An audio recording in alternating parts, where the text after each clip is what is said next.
Studyplexity JPSC and BPSC। Hello all of you, स्वागत है आप सबका स्टडी प्लेक्सिटी के जेपीएससी बीपीएससी चैनल पे। मेरा नाम साकेत सौरभ है और हम इकोनॉमिक सर्वे की पढ़ाई कर रहे हैं। हमने पिछले 2 वीडियोस में चैप्टर 1 और चैप्टर 2 को देखा है, समझा है और उसके साथ साथ कुछ एमसीक्यू क्वेश्चंस भी किए हैं। आज बारी है चैप्टर नंबर 3 की। ये इकोनॉमिक सर्वे है 2024-25 का। और अभी तक हमने क्या देखा है? अभी तक हम पिछले क्लासेस में चैप्टर 1 देख चुके हैं और चैप्टर 2 देख चुके हैं। चैप्टर 1 जो है आपका मैक्रो इकोनॉमिक ओवरव्यू था। मैक्रो इकोनॉमिक ओवरव्यू या समष्टि आर्थिक अवलोकन। और चैप्टर नंबर 2 जो है आपका है fiscal development and state finance, राजकोषीय विकास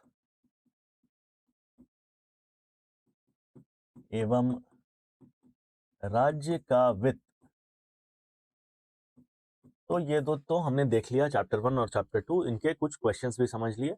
तो अब हम एक स्थिति में हैं कि हम पहले और दूसरे चैप्टर से कोई सवाल अगर आता है तो हम एक बहुत सोचा समझा हम अच्छे से अटेम्प्ट कर सकते हैं उसको। आज बारी है चैप्टर नंबर 2 की, जो है इंस्टीट्यूशनल फिनेंस। इंस्टीट्यूशनल फिनेंस जिसे हम संस्थागत वित्त कहते हैं। मतलब जो संस्थाएं आपको वित्त प्रोवाइड कर रही हैं, जो संस्थाएं आपको ऋण में पैसे दे रही है, मोटा मोटा उनकी बातें होंगी इस चैप्टर में। तो बिना समय जाया किए हम शुरू करते हैं ये चैप्टर। चैप्टर का नाम है संस्थागत वित्त और ये झारखंड के आर्थिक सर्वेक्षण 2024-25 से लिया हुआ है। ये चैप्टर में जो पहली चीज आपको समझने की है वो ये है कि जमा में वृद्धि हुई है, deposits have gone up and but ऋण को चुनौती मिली है। आप जो पैसे डिपॉजिट करते हैं लोग झारखंड के बैंकों में, उसमें वृद्धि हुई है, लेकिन ऋण जो बैंक देता है उसमें थोड़ी उसकी रफ्तार थोड़ी धीमी है, इसीलिए वो एक चुनौती हमारे सामने है। जमा में कितनी वृद्धि हुई है? 53%। 2019 से लेकर 2024 तक कुल जमा में 53% की वृद्धि हुई है। 3.39 लाख करोड़ रुपीस कहाँ पे जमा हुए? बैंक में जमा में वृद्धि हुई। और कितना जमा हुआ या कितना वृद्धि हुआ जमा में? इतना 3.39 लाख करोड़ रुपीस। उसके साथ साथ यहाँ पे एक चीज दिखाई गई है 48.24। ये क्या है? ये है क्रेडिट टू डिपॉजिट रेशियो। आपने सुना होगा ये शब्द, क्रेडिट डिपॉजिट रेशियो। ये क्या होता है? जितना आप लोन्स देते हैं, मतलब बैंक्स जो लोन्स देती है या जो एडवांसेस देती है, divided by the total deposit. और जब इस अनुपात को हम 100 से गुना करते हैं तो हमें CD in terms of percentage मिलता है। ये दिखाता है कि आपके बैंक कितना पैसा लोन में घुमाने लायक हैं, कितने लोग बैंकों के पास लोन लेने आ रहे हैं। ये एक इंडिकेटर है कि आपके राज्य में अच्छा एक उद्यम का एक इन्वायरमेंट है। लोग अब बैंक में आते हैं और पैसे लेते हैं। बैंक भी इस हालत में है कि वो पैसे दे सकती है। तो एक सीडी रेशियो, आरबीआई ने एक बेंचमार्क तय किया है कि आपका सीडी रेशियो कम से कम 60% का होना चाहिए। हमारे यहाँ जो बैंक्स हैं, झारखंड राज्य में जो बैंक है, उनका सीडी रेशियो अभी 48.24% है, जो कि अनुपात जो आरबीआई का बेंचमार्क है 60% का, उससे कम है। तो इस स्लाइड में हमने क्या क्या देखा? 3 मुख्य चीजें देखी। हमारा जमा में वृद्धि हुई है, कितने की वृद्धि है? 53%। अगर हम उसे पैसे के उसमें देखें, संदर्भ में देखें, तो कितना पैसा जमा हुआ है? 3.39 लाख करोड़ रुपए जमा हुए झारखंड के बैंकों में। और झारखंड के बैंकों का सीडी रेशियो कितना है? 48.24% है, जो कि आरबीआई के बेंचमार्क से आरबीआई ने जो तय किया है कि इतना तो रहना ही चाहिए 60%, उससे कम। आगे बढ़ेंगे। एक राज्य में बैंकिंग गतिविधियां तेजी से बढ़ रही है, लेकिन साख अवशोषण क्षमता में सुधार की आवश्यकता है। क्रेडिट डिसबर्समेंट, जो बैंक्स लोन बाहर देते हैं लोगों को, उपभोक्ताओं को, उसमें आप कुछ बेहतर काम कर सकते हैं। आगे बढ़ें। तो आपको दिखाई देगा बैंकिंग अवसंरचना का विस्तार, expansion of the banking network, expansion of banking network. तो आपको देखा बैंक शाखाएं कितनी हैं राज्य में, 3,994। इसमें से जो सार्वजनिक क्षेत्र के बैंक हैं, पब्लिक सेक्टर बैंक्स हैं, जिन्हें हम सरकारी बैंक भी आम बोलचाल की भाषा में बोलते हैं, पब्लिक सेक्टर बैंक्स, उनका जो नंबर ऑफ ब्रांच है वो 64%, इसका 64% सार्वजनिक बैंक है या पब्लिक सेक्टर बैंक है, और उसका 14% निजी क्षेत्र का बैंक है। इसके साथ साथ एटीएम किसका कितना है, सार्वजनिक क्षेत्र के 73% एटीएम है और निजी क्षेत्र के 24% एटीएम है। ग्रामीण उपस्थिति क्या है, केवल 14% एटीएम ही ग्रामीण क्षेत्रों में है। तो ये एक समस्या वाली बात है, ग्रामीण क्षेत्रों में भी एटीएम की सुविधाएं थोड़ी बेहतर हो सकती हैं। जून 2019 से 110 नई बैंक शाखाएं जुड़ी हैं, लेकिन फिर भी हालत यह है कि ग्रामीण क्षेत्रों में सिर्फ 14% एटीएम, अगर 100 एटीएम है पूरे राज्य में, तो उस 100 में से सिर्फ 14 ऐसे एटीएम हैं जो कि ग्रामीण क्षेत्रों में है, बाकी एटीएम शहरी क्षेत्रों में है। तो गांव के लोगों के लिए एक समस्या की बात है, इसमें भी कुछ बेहतरी का स्कोप है। There is a lot of scope for improvement here also. अब क्योंकि जब आप लोगों को बैंक से जोड़ते हैं तो आप उन्हें मुख्य धारा में जोड़ने की कोशिश करते हैं, उनका पैसा बैंक में जाता है और वो बैंक उस पैसे को इस्तेमाल करके लोन्स में देता है। जब पैसा लोन में जाता है तो इकोनॉमी में एक सर्कुलेशन शुरू होता है, इसलिए बैंकिंग की व्यवस्था बहुत ज़रूरी है, बैंकिंग का पेनिट्रेशन बहुत ज़रूरी है, बैंकिंग का जाल जितना बड़ा हो उतना बेहतर है। अब झारखंड में जो लेफ्ट विंग एक्सट्रीमिज्म वाले या एक्सट्रीमिज्म से पीड़ित जो जिले हैं, उनमें बैंक का या वित्तीय समावेशन की स्थिति क्या है, फाइनेंशियल इंक्लूजन की स्थिति क्या है। इंक्लूजन, वामपंथी उग्रवाद से प्रभावित क्षेत्रों में वित्तीय समावेशन, इसे हम लिख सकते हैं financial inclusion in the areas affected by left wing extremism. वामपंथी उग्रवाद से जो क्षेत्र प्रभावित है उसमें फाइनेंशियल इंक्लूजन या वित्तीय समावेशन की क्या स्थिति है वो देखते हैं। तो सबसे अच्छी बात तो यही है कि लेफ्ट विंग एक्सट्रीमिज्म वाले जो जिले हैं, जो वामपंथी उग्रवाद से जूझ रहे जो जिले हैं, उसी में एक कमी आई है, 19 से घटकर 16 हो गए हैं। और ये डेटा 2024-25 का है, क्योंकि जो सर्वे हम पढ़ रहे हैं अपने आने वाले पीटी के लिए वो 2024-25 का है। तो अभी जो डेवलपमेंट है, क्योंकि पिछले दिनों में आपने कुछ देखा है कि बहुत सारे राज्य वामपंथी उग्रवाद से बाहर निकल के आ चुके हैं, तो ये डेटा इकोनॉमिक सर्वे का है, कंफ्यूजन की कोई बात नहीं है यहाँ। बैंकिंग कॉरेस्पॉन्डेंट, ये कौन होते हैं, ये वो लोग हैं जो बैंक के एम्प्लॉय हैं, लेकिन ये बैंक के ब्रांच में नहीं बल्कि लोगों के दरवाजे तक पहुंच के उन्हें बैंकिंग सर्विसेज देते हैं, उन्हें हम बैंकिंग कॉरेस्पॉन्डेंट बोलते हैं। कितने हैं पूरे राज्य में, 83,366। एटीएम कितने हैं, कहाँ पे, लेफ्ट विंग एक्सट्रीज्म वाले जगहों में वो है 2,895। ये भी बैंकिंग कॉरेस्पॉन्डेंट्स की बात कहाँ की हो रही है, जो जिले लेफ्ट विंग एक्सट्रीमिज्म से पीड़ित हैं, वामपंथी उग्रवाद से पीड़ित हैं, उन जिलों में हमें बैंकिंग कॉरेस्पॉन्डेंट्स की जरूरत पड़ती है। क्योंकि आपको पता होगा कि ये जो वामपंथी उग्रवाद में लोग हैं वो बैंकों को टारगेट करते हैं। अगर आपने बैंक बनाया तो बैंक को उड़ा दिया, तो उससे अच्छा है कि बैंकिंग कॉरेस्पॉन्डेंट रखा, वो घर घर गया, लोगों के खाते खोले, लोगों के पैसे जमा किए, लोगों को पैसे चाहिए तो पैसे दिए भी बैंक की तरफ से। विकास और बैंकिंग पहुंच ने हाशिए पर रहने वाले लोगों को मुख्य धारा से जोड़ने में मदद की है। लोहरदगा और लातेहार में शाखा का विस्तार थोड़ा धीमा है। क्यों? क्योंकि ये दो ऐसे जिले हैं जहां पे वामपंथी उग्रवाद अभी भी है। आगे बढ़ेंगे और चलेंगे, देखेंगे जमा बनाम अग्रिम, मतलब deposits versus advances. Deposits versus advances किस तरीके से विकास हुआ है आप यहाँ पे देखेंगे। डिपॉजिट्स का जो ग्राफ है वो यहाँ से 2019 से उठ के यहाँ आ गया है, यहाँ आ गया है। और जो एडवांसेस है, मतलब जो लोन बैंक बाहर देती है, लोगों को देती है, उसकी रफ्तार आप देखेंगे ग्राफ ये नीचे है, ये नीचे वाला ग्राफ ये दिखाता है कि जमा का रफ्तार तो बढ़ा है, अग्रिम का भी रफ्तार यहां से तो यहां तक बढ़ा है, लेकिन इसका रफ्तार ज्यादा बढ़ा है, इसका रफ्तार कम बढ़ा है, जो कि यहाँ पे लिखा है कोविड के बाद जमा में 11% और अग्रिम में 19% का विकास हुआ है। जमा में 11% और अग्रिम में 19% का विकास हुआ है, 19%।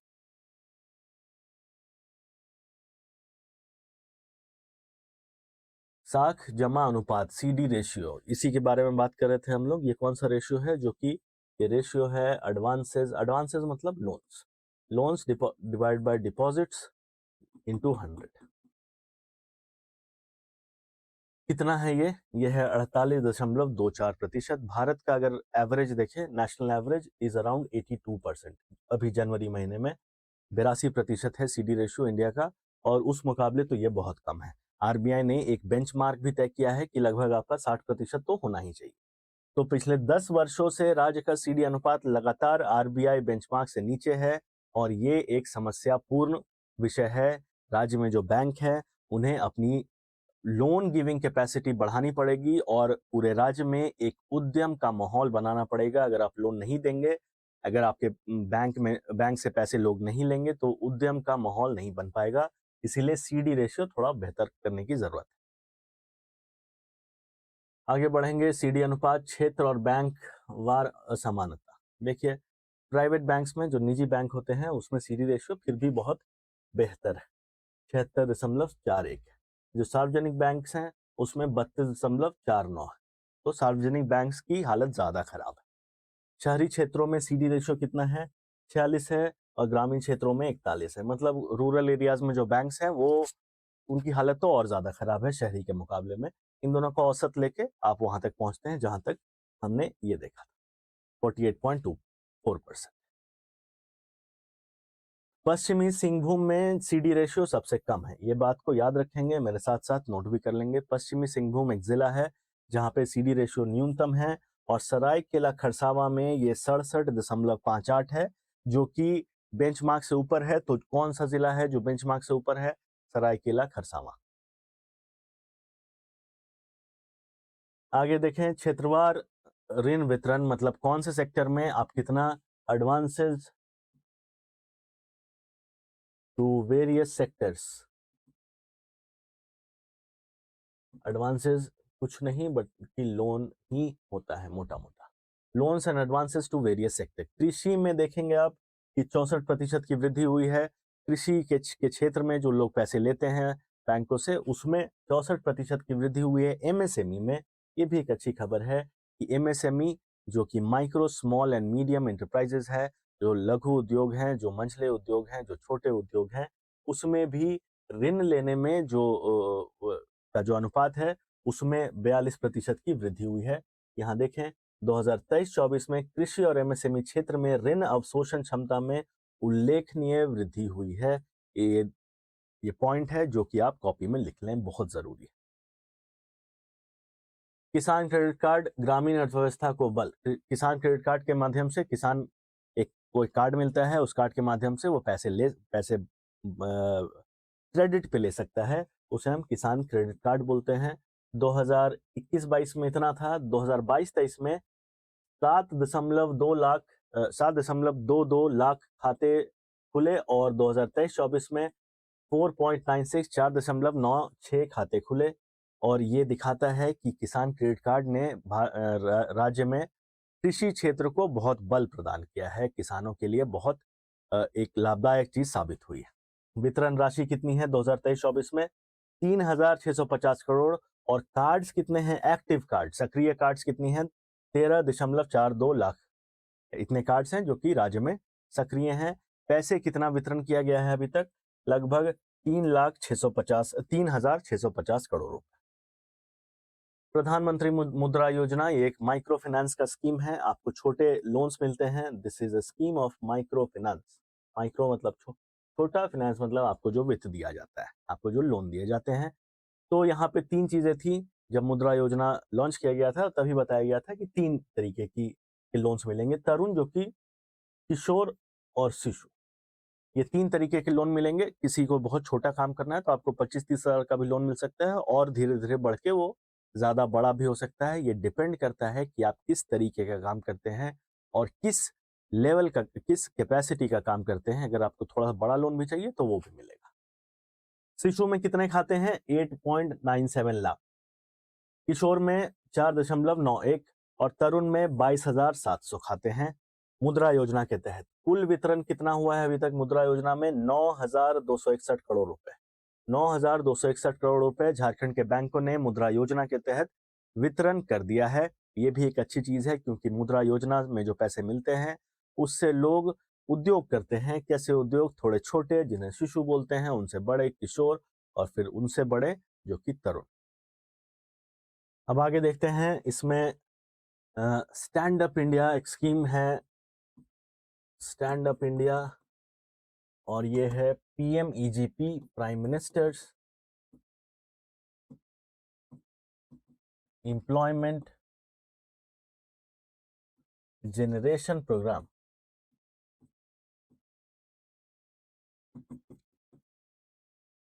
स्टैंड अप इंडिया में जो वल्नरेबल सेक्शन है उनके लिए ये स्कीम लाया गया था कि अगर जो वल्नरेबल सेक्शन के लोग उद्यम करना चाहते हैं, महिलाएं हैं, जो लोग पिछड़े वर्ग से हैं, उन सब के लिए ये स्कीम आया। और आपको ये देख के खुशी होगी कि स्टैंड अप इंडिया के तहत 89% महिलाएं हैं इसकी लाभार्थी। इसके टोटल लाभार्थी में 89% महिलाएं हैं, जो कि एक अच्छी खबर है। प्रधानमंत्री employment, prime minister's employment generation programme में एक मार्जिन मनी दिया जाता है। मतलब अगर मैंने लोन लिया है कुछ पैसों का, 5 लाख रुपए का, तो उसका कुछ मार्जिन सरकार मेरे बदले पे करेगी बैंकों को, तो मुझे थोड़ी रियायत मिल जाती है। तो ये भी एक ऐसा स्कीम है जिसकी मदद से मैं उद्यम कर सकता हूँ। मुझे उद्यम के लिए 5 लाख रुपए चाहिए, वो मेरे ऊपर एक बहुत बड़ा बोझ हो सकता है, तो सरकार मेरे बदले कोई एक अमाउंट देती है, उस अमाउंट को मार्जिन मनी कहते हैं। अब स्टैंड अप इंडिया के तहत कितना दिया गया है, वितरण किया गया है? 103 करोड़ रुपए। और prime minister employment generation programme में मार्जिन मनी टोटल कितना खर्च किया गया सरकार के द्वारा? 45 करोड़ रुपए। तो ये दोनों भी, ये एक डेटा है जो कि आप याद रख सकते हैं, आप नोट डाउन कर सकते हैं। आवास और शिक्षा ऋण, housing loan and education loan, छात्राओं के लिए जो फिर एक अच्छी खबर है, छात्राओं के लिए शिक्षा ऋण में 50% की वृद्धि हुई है। शिक्षा ऋण कितना टोटल वितरण कर दिया गया है? 430 करोड़ रुपए। आवास ऋण कितना वितरण किया गया है? 3,441 करोड़ रुपए। और इस पूरे प्रक्रिया में सबसे अच्छा प्रदर्शन किस बैंक का रहा है? SBI का। SBI का और बैंक ऑफ इंडिया का सबसे अच्छा प्रदर्शन रहा है इस पूरे प्रक्रिया में, ये हाउसिंग और एजुकेशन लोन के वितरण। तो ये दो बैंक का नाम याद रखेंगे। छात्राओं के शिक्षा ऋण में 50% की वृद्धि हुई है, याद रखेंगे। शिक्षा ऋण 430 करोड़ वितरण किया गया है और आवास ऋण 3,441 करोड़। गैर निष्पादित संपत्ति या non performing asset. Non performing asset क्या होता है? नॉन परफॉर्मिंग एसेट, जब बैंक किसी को लोन दे, बैंक ने किसी को लोन दिया और ये पैसे वापस ना आए, कितने दिनों तक? जो स्टिपुलेटेड टाइम है, जो फिक्स्ड टाइम है, मान लेते हैं 1 मार्च है, 1 मार्च से बैंक 90 दिन की अवधि जोड़ती है। 90 दिन के बाद बैंक उस पैसे को NPA या निष्पादित, गैर निष्पादित संपत्ति घोषित कर देती है। It declares that amount as non performing asset. तो नॉन परफॉर्मिंग एसेट की समस्या तो एक राष्ट्रीय स्तर पे एक समस्या थी, अभी भी है, बट उस समस्या में थोड़ा गिरावट है। देखते हैं झारखंड की क्या हालत है। NPA वितरण, मतलब गैर निष्पादित वितरण कितना हुआ है? इतना 7,448 करोड़ रुपए NPA हैं झारखंड सरकार में, मतलब झारखंड के अंतर्गत जो बैंक्स हैं उनमें। और ये प्राथमिकता क्षेत्र में, प्राथमिक मतलब प्रायोरिटी सेक्टर में इतने पैसे हैं जो कि बैंकों ने दिया और वापस नहीं आए। गैर प्राथमिक क्षेत्र, नॉन प्रायोरिटी सेक्टर में इतना पैसा है जो कि वापस नहीं आया, 1,370 करोड़ रुपए। तो मिला जुला के आप मान के चले कि लगभग ये 9,000 करोड़ रुपए, लगभग approximately 9,000 crore rupees is the NPA of the banks in Jharkhand. ये नॉन प्रायोरिटी सेक्टर में 1370 करोड़ रुपए एनपीए हो गए।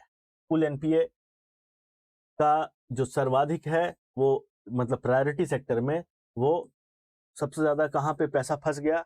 Prime minister's employment generation programme. हो सकता है कि लोगों ने उद्यम के लिए पैसे लिए और बहुत लोग पैसे भी ले लेते हैं कि ले लिया, कागज में कुछ दिखा दिया कि ये उद्यम कर रहे हैं, फिर वो उद्यम तो है ही नहीं, तो वो ना चलेगा, ना पैसे वापस आएंगे, ना पैसे वापस बैंकों में जाएंगे। सकारात्मक संदेश क्या है इन सब चीजों के बीच में? ये संदेश यही है कि अनुपात जो 6.57 था वो कम होके 5.57 हो गया है। 5.57 हो गया है। कितना है टोटल एनपीए? टोटल है इतना प्लस इतना, और इतने में से सबसे बड़ा हिस्सा किसने खा लिया है? इसने खा लिया है, prime minister's employment generation programme. वो चीजें यहां भी लिखी हैं, यहाँ पे प्रायोरिटी सेक्टर लिख दूं मैं, छूट गया है। प्रायोरिटी सेक्टर का कुल एनपीए कितना है? इतना, और इसमें से सबसे बड़ा हिस्सा, सबसे बड़ा टुकड़ा जिसने बचा लिया वो ये prime minister's employment generation programme. तो एक अच्छी पहल थी, लेकिन इसकी वजह से बहुत सारा पैसा बैंकों का बाहर में, बाजार में, उपभोक्ताओं के पास फंस गया है। अब क्या है? वित्तीय समावेशन और डिजिटल कवरेज। वित्तीय समावेशन जिसे हम फाइनेंशियल इंक्लूजन कहते हैं। फाइनेंशियल इंक्लूजन का मतलब सीधा सीधा यही है कि आप लोगों को बैंकिंग नेटवर्क में जोड़ रहे हैं। Banking network, you are including more and more people into the banking network. Digital coverage, आप ऐप के थ्रू, यूपीआई के थ्रू डिजिटल कवरेज की बढ़ोतरी हो रही है। कितने हैं? बचत खातों में डिजिटल कवरेज कितने लोगों के पास चला गया है? 99.2। बोकारो को छोड़कर अधिकांश जिलों में कवरेज 80 से लेकर 100% है। तो अगर ये सवाल पूछा जाए कि किस जिले में डिजिटल कवरेज सबसे खराब है, तो जवाब है बोकारो। और कितना है कवरेज? 56.1%। अब इस पूरे चैप्टर का, ये जो चैप्टर है संस्थागत वित्त, ये तीसरा चैप्टर है संस्थागत वित्त,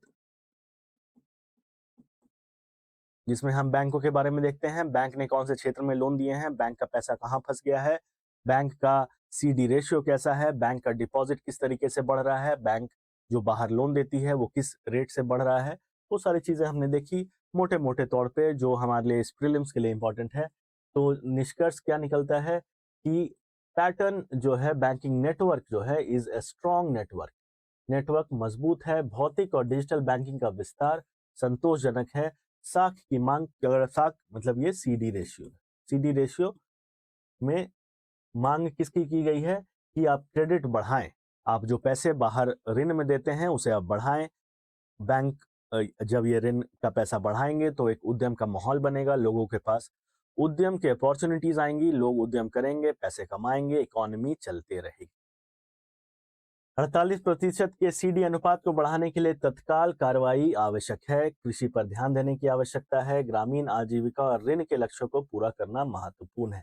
ये किसके लिए कहा जा रहा है? ये बैंकों के लिए कहा जा रहा है। झारखंड सतत विकास की ओर अग्रसर है। अगर हम कुछ कुछ चीजें देखें, जैसे डिजिटल कवरेज, जैसे फाइनेंशियल इंक्लूजन, समावेशी वित्तीय समावेश, ये सारी चीजें बेहतर हुई हैं, तो हम ये कह सकते हैं कि एक सस्टेनेबल डेवलपमेंट का एक मॉडल है, जिसमें आप फाइनेंशियल इंक्लूजन की बात करते हैं, लोगों को वित्तीय समावेशन की बात करते हैं, तो उस राह में तो झारखंड चलो ठीक ठाक कर रहा है। इतने मोटे मोटे बिंदुओं के बाद हम कुछ क्वेश्चंस देखते हैं और आपको कुछ और चीजें क्लियर हो जाएंगी। What is the current number of, चलिए, लेफ्ट विंग एक्सट्रीमिज्म या वामपंथी उग्रवाद से जो जूझ रहा जो डिस्ट्रिक्ट है, वो टोटल कितने हैं? वो टोटल कितने हैं ये सवाल पूछा गया है। और किसके हिसाब से सवाल है? 2024-25 के सर्वे। तो आप ये नहीं बोल सकते अभी, अगर ये question as per the report, कौन सा रिपोर्ट? 24-25 का इकोनॉमिक सर्वे, तो आप ये नहीं बोलेंगे कि अभी मैंने अखबार में पढ़ा था कुछ और था, क्योंकि आपको रिपोर्ट के हिसाब से बताना है। तो ये 16, अगर ऐसा सवाल आता है तब। आगे बढ़ेंगे और देखेंगे कि बैंकिंग इंफ्रास्ट्रक्चर को लेकर एक सवाल पूछा गया। How many banking correspondents are operational in left wing extremism affected area? वामपंथी उग्रवाद से प्रभावित क्षेत्रों में कितने बैंकिंग संवाददाता कार्यरत हैं? अब इसका जवाब है 83,366। इसे भी याद रखें। ये तो देखा हमने वहां पे, how many ATMs are installed in left wing extremism blocks, block में पूछ रहा है, तो इसका जवाब है 2895, ये आप नोट कर ले, क्योंकि ये इंफॉर्मेशन हमने उस स्लाइड में कवर नहीं किया, तो क्वेश्चन के माध्यम से इसको देख कि ब्लॉक्स में कितने हैं, 2895। In which two districts has branch expansion been slow, कौन से ऐसे दो डिस्ट्रिक्ट्स हैं जहां पे ब्रांच एक्सपेंशन स्लो रहा है? ये दो हैं, क्योंकि यहाँ पे वामपंथी उग्रवाद के वजह से ब्रांच का एक्सपेंशन अभी भी स्लो है, लोहरदगा और लातेहार। इंपॉर्टेंट क्वेश्चन है, याद रखें इसको। दिस क्वेश्चन इज इंपॉर्टेंट और इसीलिए इसका नोट बना लें। सेक्टोरल ग्रोथ, एग्रीकल्चर का ग्रोथ के बारे में पूछा गया है। What was the growth percentage in agricultural credit, मतलब कृषि के क्षेत्र में जो ऋण की वृद्धि हुई है वो कितने प्रतिशत से वृद्धि हुई है? और जवाब हमारे उस स्लाइड में ही था, हमने इसको कवर किया है। जवाब है 64% की वृद्धि हुई है। और आप चेक करें कि एमएसएमई में कितने प्रतिशत की वृद्धि हुई है, इसके जगह एमएसएमई होता तो आप क्या मानते? आगे बढ़ें। सेक्टोरल ग्रोथ एमएस आ ही गया वो sir. What was the growth percentage in MSME credit, MSME में जो ऋण दिया गया है उसमें कितने की वृद्धि हुई है? इसका जवाब है 42%। ए, ये भी हमने स्लाइड्स में कवर किया हुआ है। आगे देखेंगे, what percentage of stand up India beneficiary are women, stand up India का जो स्कीम है, स्टैंड अप इंडिया में कितने प्रतिशत लाभार्थी महिलाएं हैं? हमने 2-3 बार इस बारे में डिस्कस किया, देखा वहां पे कितने प्रतिशत हैं? 89% लाभार्थी महिलाएं हैं, जो कि एक अच्छी खबर है, याद रखने लायक डेटा है। आपके लेख में, निबंध में भी आप लिख सकते हैं, आप लॉन्ग आंसर टाइप क्वेश्चंस में लिख सकते हैं इन सारी चीजों को, ताकि आपका आंसर और पुख्ता हो। पर लॉन्ग आंसर की बातें तो लंबे क्लासेस में करेंगे, ये हम पीटी की तैयारी कर रहे हैं। आगे बढ़ेंगे और देखेंगे कि अगला सवाल क्या है। What amount was distributed under stand up India scheme, stand up India scheme के तहत कितना पैसा दिया गया था? 103 करोड़ रुपए, जो कि हमने देख लिया। स्टैंड अप इंडिया में कितना पैसा दिया गया था? झारखंड राज्य में जो बैंक है वो कितना पैसा दिया स्टैंड अप इंडिया स्कीम में? 103 करोड़ रुपए दिए। चलिए आगे बढ़ेंगे। पीएमईजीपी इंडिकेटर्स, ठीक है, पीएमईजीपी इंडिकेटर से एक सवाल है। What is the margin money amount mentioned under PMEGP, margin money कितना दिया गया? मार्जिन मनी आपको मैंने समझाया था, ये वो पैसा है जो कि उपभोक्ताओं के मदद के लिए सरकार देती है, कि भाई तुमने लोन लिया था, तुम्हारे ऊपर पूरा बोझ है, थोड़ा बोझ मुझे दे दो। तो ऐसे ऐसे करके सरकार पैसे जब देती है तो कुल इकट्ठा करके जो टोटल खर्चा होता है सरकार का, उसके बारे में पूछा जा रहा है। Prime minister's employment generation programme के तहत उल्लिखित मार्जिन मनी की राशि कितनी है? अब इसका जवाब है 45 करोड़ रुपए। 45 करोड़ रुपए मार्जिन मनी है जो कि सरकार ने लोगों को दिए, किसके तहत? प्रधानमंत्री या prime minister's employment generation programme के तहत। अगला सवाल देखेंगे, what was the percentage increase in education loan, जो शिक्षा के लिए ऋण लिया गया राज्य के बैंकों से, उसमें वृद्धि कितनी हुई है? कितनी वृद्धि हुई है? 50% की वृद्धि हुई, 50% से बढ़ गया है, जो कि अच्छी खबर है। क्योंकि अगर एजुकेशन का लोन ले रहे हैं लोग, इसका मतलब है कि पढ़ने में रुचि बढ़ रही है, लोग नए आयाम ढूंढ रहे हैं, नई जगहों पे जा रहे हैं, तो उन्हें पैसे की जरूरत है। बैंक इसे प्रायोरिटी लेंडिंग करता है, क्योंकि एजुकेशन एक प्रायोरिटी सेक्टर है। और आपको पता है कि जितने भी शेड्यूल्ड बैंक्स हैं, हर किसी को अपना टोटल जो वो ऋण में पैसे देते हैं उसका 40% प्रायोरिटी सेक्टर में दिया जाता है। ये सारी चीजें हम बैंकिंग सिस्टम में पढ़ते हैं, जो कि एक विस्तृत क्लास में हम बात कर सकते हैं। हमारे बहुत सारे क्लासेस इस पे हैं भी, यूट्यूब पे आप देख सकते हैं। बैंकिंग टर्मिनोलॉजी, अच्छा, what does NPA stand for in bank, क्या कहता है एनपीए क्या है? नेट परफॉर्मिंग नहीं, नेशनल बिल्कुल भी नहीं, न्यू पब्लिक बिल्कुल नहीं, नॉन परफॉर्मिंग एसेट, गैर निष्पादित संपत्ति। गैर निष्पादित संपत्ति यह है नॉन परफॉर्मिंग एसेट, और बैंकिंग सिस्टम में एनपीए का मतलब है नॉन परफॉर्मिंग एसेट। जो अगला सवाल है वो है, what is the target for increasing the CD ratio, कितना एज पर द रिपोर्ट के अनुसार सीडी अनुपात बढ़ाने का लक्ष्य क्या है? लक्ष्य क्या है ये देखना है आपको। तो सीडी रेशियो अभी है कितना? अभी है लगभग 48%। और आरबीआई ने कितना बेंचमार्क तय किया है? 60। तो लक्ष्य तो यही होना चाहिए कि 60 तक आप पहुंचे। सही जवाब डी। और अभी कितना है? 48, ठीक है, जो कि बहुत ही कम है। ये था आपका तीसरा चैप्टर जो है इंस्टीट्यूशनल फिनेंस या संस्थागत वित्त, और इससे जुड़े ये 12 एमसीक्यूज। मुझे उम्मीद है कि आपने कुछ चीज़ें नोट की हैं, जो आपको इंपॉर्टेंट लगा वो नोट किया। इस वीडियो के साथ साथ हमने इकोनॉमिक सर्वे के 3 चैप्टर खत्म कर लिए। अगले वीडियो में जब मैं आपसे मिलूंगा तो हम चौथे चैप्टर के साथ मिलेंगे। इसी तरीके से चौथे चैप्टर में देखेंगे जो बहुत ज़रूरी चीज़ें हैं, और उसके साथ 10 से 15 एमसीक्यू भी देख लेंगे, ताकि आपका जो रिवीजन है, जो रिकॉल है, वो सारी चीज़ें क्लास में ही हो जाए। अब इस वीडियो के बाद आप दूसरे सब्जेक्ट पर शिफ्ट कर जाएं और दूसरा सब्जेक्ट पढ़ने लगे, वापस आपको इकोनॉमिक सर्वे की ज़रूरत ना पड़े। मिलते हैं अगले वीडियो में। धन्यवाद।